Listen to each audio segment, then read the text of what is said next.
Shabbat Shalom and greetings to you all. Did you have a nice St. Patrick's Day? Did you wear green? Just like the McDonald's Shamrock Shake or all the green beer that people like to have. Wouldn't it be great if there was like a green Manischewitz for the kosher St. Patrick's Day celebrations? You could always pretend. Now, did you, like St. Patrick, face and fight your demons? Well, if not, you get a chance to do just that because in just over a month, Passover, Festival of Freedom, is the time to defeat the devils and fears in your life. So it's coming up. Now, it seems I say this every week, but this week is a big week. Now, we're only a few days to Purim, the day of lot casting.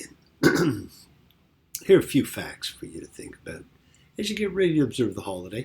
And do join us for the reading of the book of Esther. Now, it's considered the jolliest day of the year. There are no prayers. There's no Torah readings. It's just pure celebration. How cool is that?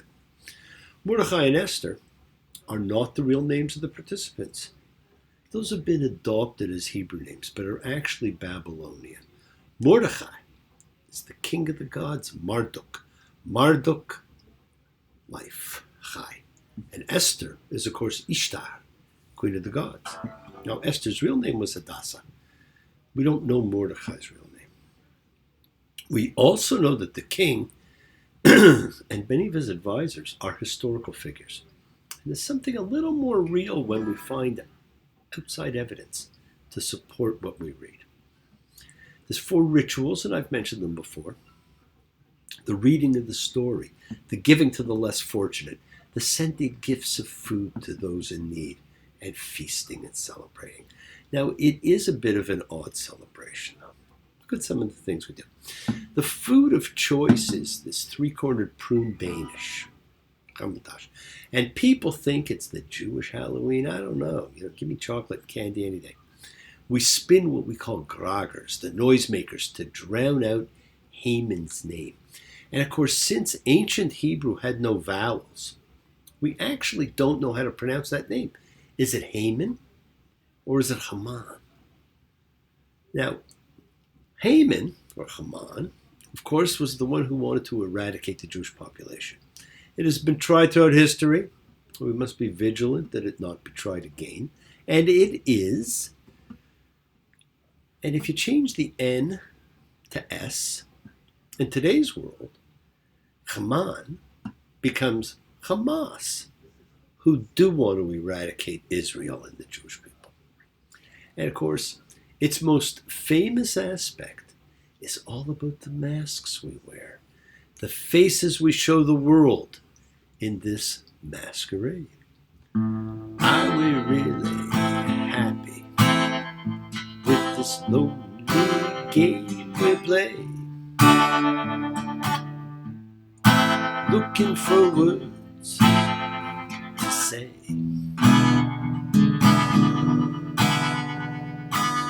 Searching but not finding, understanding anyway. We're lost in this masquerade. And during the feasting, people are expected to drink to excess, but please be responsible. Now, how do you say to someone, drink to excess but be responsible? Kind of oxymoron. Anyway, enjoy yourself. Celebrate a miracle. Now, we also had the official start of spring. We had a wonderful turnout for our Sabbath service and equinox celebration. And now that it is spring, there were winter weather warnings. The mildness which March ushered in is leaving us in bitter cold and snow. It's truly an upside-down world right now. We see that when we see great allies of Israel putting forward a resolution to demand a ceasefire as an enemy is about to be vanquished. This is a fight for survival against a terror group who have no compassion for innocent civilians and see them as tools to be used. I haven't read about too many hostages being released. I haven't read about Egypt opening the borders to allow refugees or any neighboring country willing to take any. I haven't read about a demand for the freedom of those held prisoner. Today, right and wrong are determined by polls, not ethics, not morals, not decency, not by what is right. And of course, in the ancient world, spring marked New Year's in many cultures. as our Persian friend still celebrates Nowruz, one of the 2 times in the year when the world was in balance. Equal day, equal night, equal dark, equal light. A balanced world open to choice. I've talked about how this beginning of the cosmic year represented a very special period in ancient times, when we had a new blank canvas on which to paint our masterpiece of life. They saw it as each of the first 12 days of the cycle represented a day a month, so you could set out the energy map of the year you will have. Knowing what each day represents, you did something on that day to symbolize what that month represents. So here are your 12-day hints and suggestions. And some use the cosmic dates and some use the New Year dates. I leave it to you. But here's what those 12 days represented and what you can do. Day 1 is a true blank slate. You can initiate a new project. You can think about the image you project to the world and what you want it to be. Day 2 is about our sense of security and value. Where do you get your sense of security from? It's not always from money. Do something that fosters your sense of personal security. Day 3 was about siblings, communications, and the ability to speak with a brother or sister, to write a poem, to share a song, to do something that allows you to communicate to the world how you want to be. Day 4 was about the home. It was about mother. It was about emotional foundations. Visit mom. Doesn't have to be physical. It could be virtual, spiritual. Do something to make your home more comfortable. The 5th day was about love of life and excitement. Life in an artistic vein. Do something that really fosters how you love to live life. Do something with passion, something exciting, something invigorating. Day 6 is all about health and pets. Think about what you need to make yourself healthier this year. Enjoy the unconditional love of a pet, yours or a friend's. Day 7 is for partnerships, business or personal. It's about long-term relationships. We all have partners in life. Foster those relationships. Day 8 represented transformation. What do you see yourself becoming with the next phase of your life? What steps do you need to take to get there?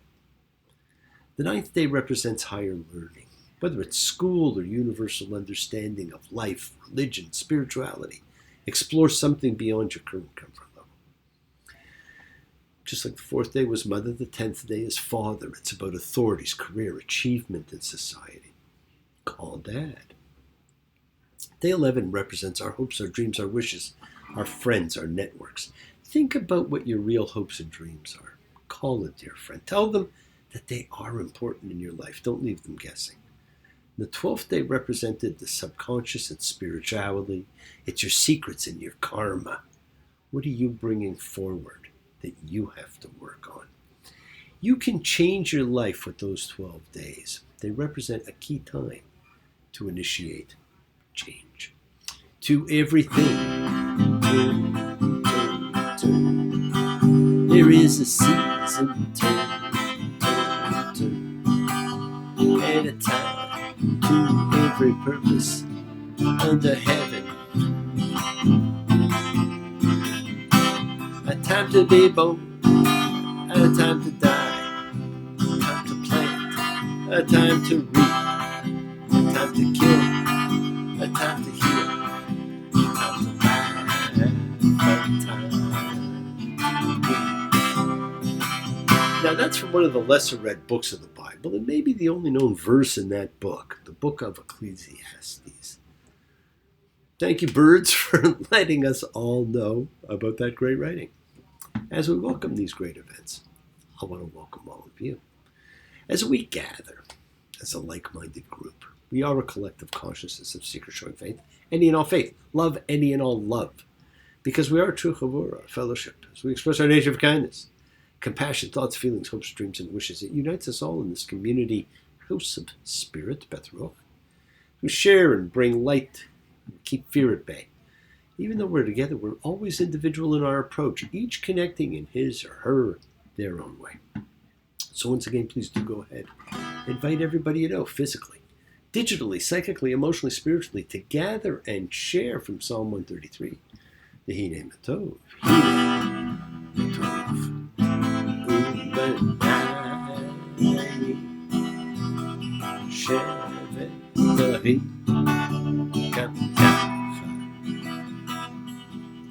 הנה מתוק ומדי, שבת אחים גם יחד. How good, how pleasant it is for brothers and sisters together. Community. Community. Community. Together. We support each other in this community because we all spread love, goodwill, and fellowship to the world and to each other. Remember, friends, this is you setting aside just a little bit of sacred time in your own sacred space to honor and converse with whoever, whatever you happen to believe in, because we all believe in something. It's a part of your intention, your kavana, that you put out to the universe. It is your goodwill. Goodwill intentions are the roots of what you control, of what you can correct when you find you're off course. It is your intention that sets in motion everything that occurs in your lives. Let's take some time now. Let's use that intention. Let's send some of that goodwill, some light, some healing out to whoever you know that needs it. Healing and renewal for everyone. It floats through space, finding those in need. So send it out for those you know, for the souls and spirits of everyone you love. So think of whoever that needs healing and renewal and love, or just plain goodwill. Focus on them. Call their names. It's not just for people. It's for our pets. It's for the earth. It is the healing of the world. The tikkun olam, that's part of our spiritual genetic makeup. A part of the healing of the world is when we send thoughts and energy for health and renewal and goodwill for everyone. They don't have to be sick. It's for those in our hearts and our minds. Let's all send energy out for the people in need everywhere. Special thoughts and prayers for those in need of assistance, and especially for those still kept as prisoners in the tunnels of Gaza. We pray for those who need prayer. We don't have to know them. We want health, recovery, good life, and everybody around us. For Elmo and the Cardinal on their new journey. For Kathleen and Mina, for Carla. For Jessica, Lucy, and Leanne. For Gabe. For Marilyn and Marie and Charles. For Pinky, Gloria, Pam, Joel, Andy, Stephanie. For the Builder and the D-Man. For Joan and Maria. For Teresa, Doria. For Fern and Joni. For Ronnie. For Connie. For Tally and Snoopy. For Danny and Nina. For all those suffering and in need. Let's not forget to include the familiars of our lives. All our sacred animal friends everywhere. For everybody you know and in need. For the whole world. For the bee. Friends, it is the kindness, the healing, wishes, goodwill, and love we all send out. It just circles the world finding those in need. So thank you, each of you, for all you do, for all you care, because the world is a world of spirit, and spirit, my friends, never dies. Shabbat. Avotenu. Makor ha. Libotenu. May the source of strength bless the one who's before us. Help us find the courage.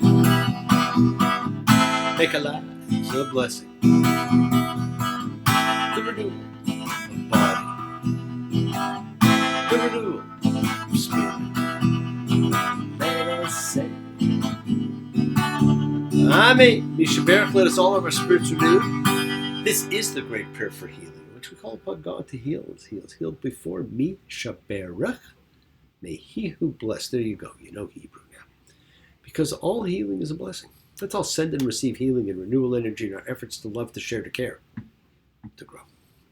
Now this week we read the opening of a new book. The book of the priests. Yikra, and he called. Also known as Leviticus. And the book of Leviticus is the shortest of the 5 books that make up the Torah. And it sits squarely in the middle of the structure of the whole in a way that may be unsettling to many modern readers. We've been reading a story, and now we have a break to read ritual. Now this is perhaps the oddest of the 5 books of Moses, because the book of Leviticus is predominantly concerned with Levitical rituals. We're ready to move on, but the narration stops and a handbook appears. Out of nowhere. The original Hebrew name for this book was the Laws of the Priesthood, but it became Vayikra, and he called, for the custom of using the opening statement to name a book or a parsha. And it was called the Laws of the Priesthood because that's exactly what it is. Leviticus describes the sacrificial service and the duties of the priests. It also includes ritual purity, the biblical diet, the calendar of appointed times, laws of holiness, laws relating to redemption, vows, and tithes. In addition, Leviticus discourses on ethical instruction and holiness. It is a manual for the priest and has so little ability to connect with the typical reader. Now, you probably notice a lot of readings begin with the word va. The va at the beginning of a word simply means and. And since this is the handbook for the priest, it has no real stories, just ritual and methodology. And we've been reading stories. We don't want this. And don't we say people are called to the priesthood to serve God? So this book is about and for those that have this calling to serve. Might be the city councilman taking bribes on the side. Somebody's husband. Somebody's bride. Maybe a richer poor. Maybe a bride going gay. Living in another country. Under another name. But you're gonna have to serve somebody. Yes, you're gonna have to serve somebody. Now, we all serve somebody.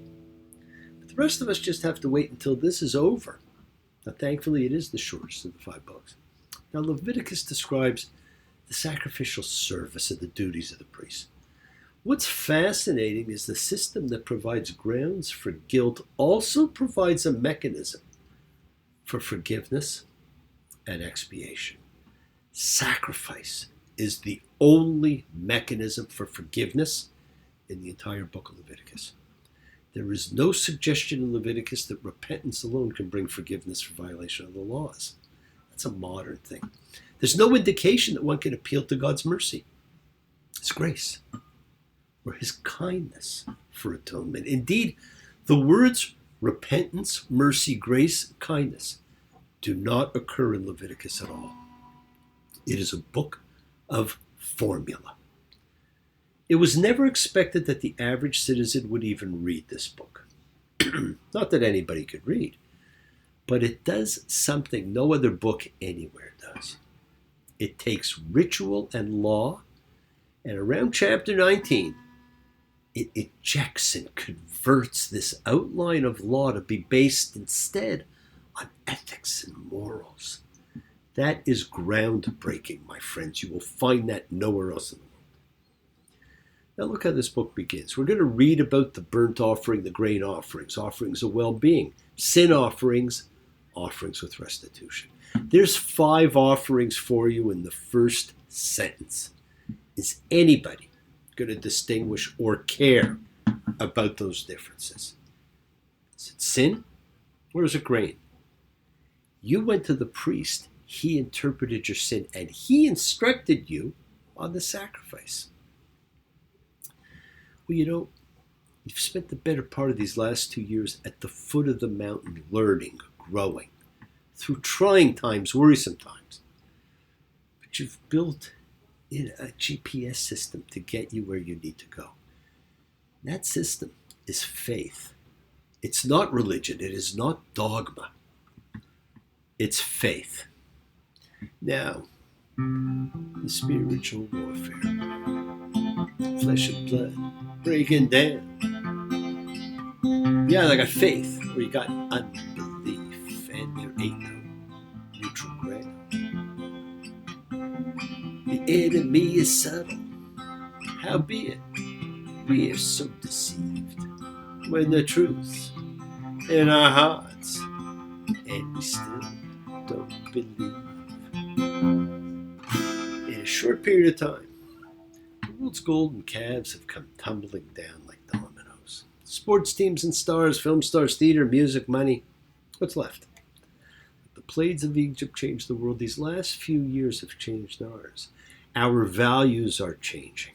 The time has come to find your personal spiritual connection. Not religious. Leave the dogma out. Take the time. Be with family. Be with yourself. Pass on TikTok. Pass on Facebook. Turn off Zoom. Take some time to use some of the time to connect internally. Everything emanates from inside out, not outside in. Look within. Validate yourself. Connect to your own higher being. The people of the wilderness generation did just the same thing. This book is about God calling to Moses and talking to him, but he talks to us all. We need to filter out the noise in order to listen. This is a book of ritual and law. Most of the laws are focused on topics that may seem less than urgent to audiences not part of the ancient world in which they were framed. Up to now, we've been engrossed in a book of stories, great stories. But there's only two minor stories here. The central concern of the book being the conduct of the cult that's forming, with elaborate stipulation of how sacrificial animals are to be butchered, what parts of them are to be burned on the altar, how their blood is to be ritually sprinkled on the altar or in certain instances smeared on various parts of the body.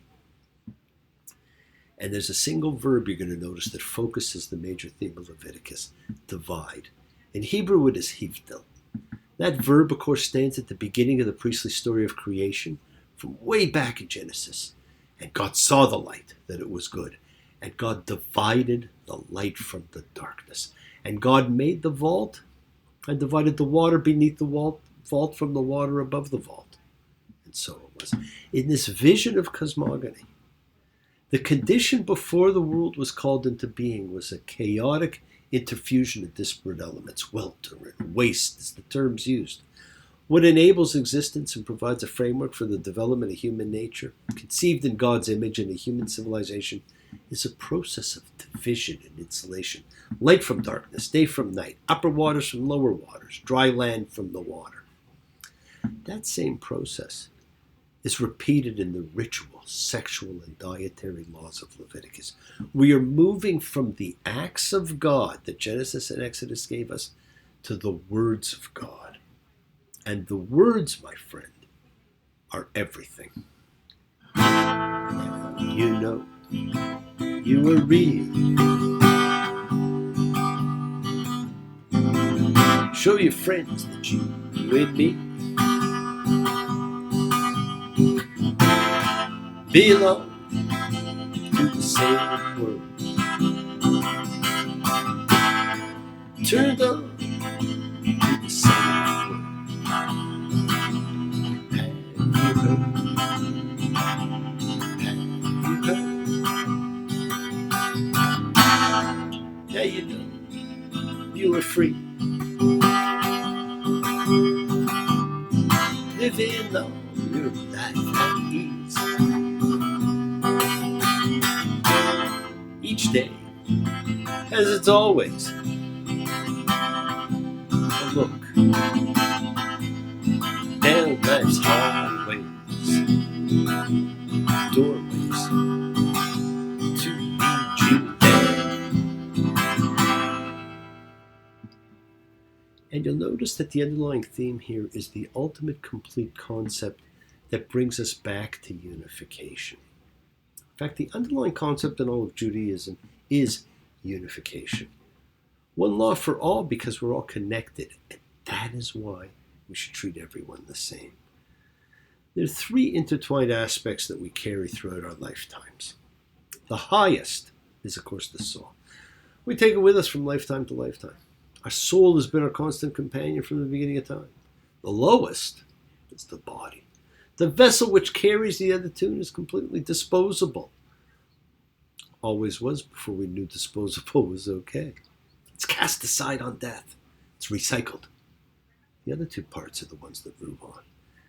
The second part, the middle one, is probably the one we're most familiar with and perhaps the most influenced because it is our personality. And we carry it from lifetime to lifetime, but it's always changing. It's picking up on what's learned in each, so we carry those traits with us to the next life. And they reappear. We have certain familiarity. Personality is the part of us that's constantly in some kind of reaction state to the present moment. It changes during the life and from lifetime to lifetime. These three parts make you you. You have complete control of them. They are each connected to everything there is. Yes, my friends, the world is sacred. So there's everything in it. Express your gratitude, light a candle, make a wish. Celebrate your life and the lives of those you love. Share your feelings with them.